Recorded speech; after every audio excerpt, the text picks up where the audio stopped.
Hello बच्चों, आइए इस प्रश्न को पढ़ते हैं। एक समान वैद्युत क्षेत्र ई सदिश में रखे वैद्युत द्विध्रुव आघूर्ण पी सदिश वाले वैद्युत द्विध्रुव को 90 अंश से घुमाने में कृत कार्य है।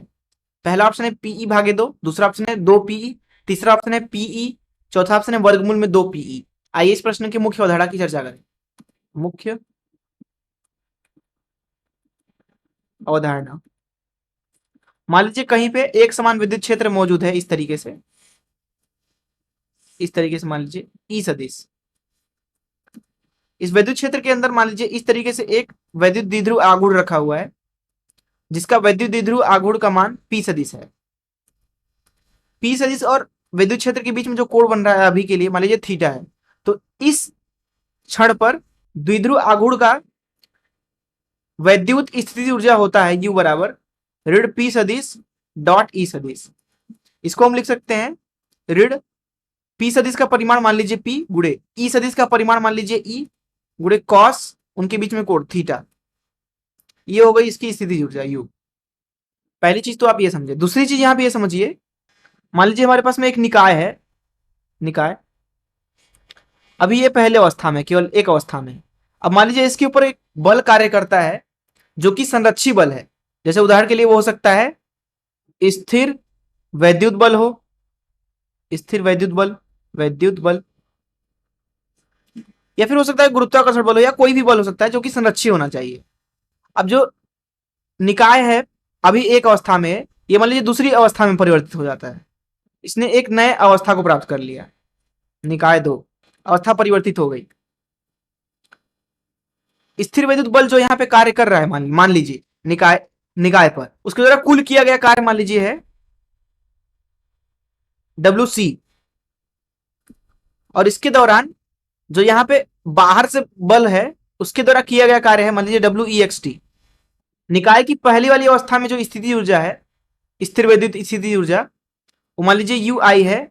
दूसरी अवस्था में मान लीजिए उसकी स्थिति ऊर्जा है UF। तो यहां पे लिखा जाता है डेल्टा U बराबर, अर्थात स्थिति ऊर्जा में परिवर्तन UF ऋण UI, ये बराबर होगा WEXT के, और ये बराबर होता है ऋण WC के।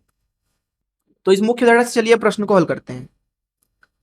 देखिए प्रश्न में हमसे बोला जा रहा है विद्युत क्षेत्र E में रखा हुआ है एक P सदिश, उसको 90 अंश से घुमाने में कितना कार्य होगा। तो मान लीजिए ये इस तरीके से है विद्युत क्षेत्र, इस तरीके से ई सदिश, मान लीजिए ये क्षैतिज विद्युत क्षेत्र है।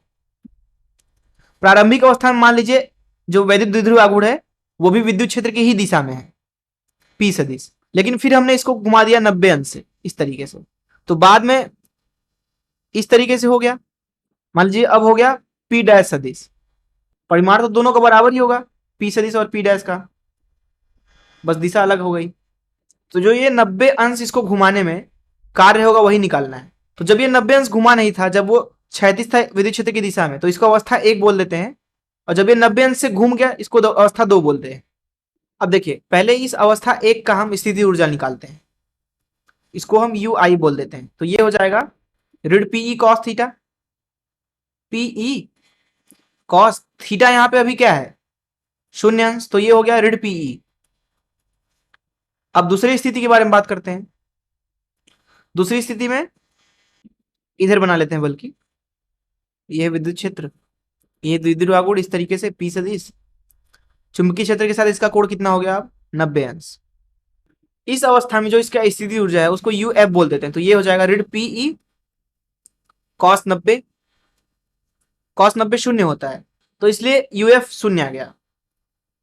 प्रश्न में पूछा जा रहा है कि घुमाने में कृत कार्य कितना है। तो देखिए घुमाने में जो कृत कार्य हो जाएगा WEXT उसको बोल देते हैं। तो वो हो जाएगा, जैसा कि अभी हमने मुख्य उदाहरण में देखा, WEXT बराबर होता है UF ऋण UI, UF ऋण UI। अंतिम स्थिति ऊर्जा शून्य है, ऋण प्रारंभिक स्थिति ऊर्जा जो कि है ऋण PE, तो यहां लिख देंगे ऋण PE, जो कि बराबर आ गया PE के। यही हो जाएगा इस प्रश्न का उत्तर। आइए देखते हैं कौन सा ऑप्शन सही है। यहाँ पे आप देख सकते हैं कि C ऑप्शन सही है। मैं आशा करता हूं कि आपको इस प्रश्न का हल जरूर समझ में आया होगा। धन्यवाद।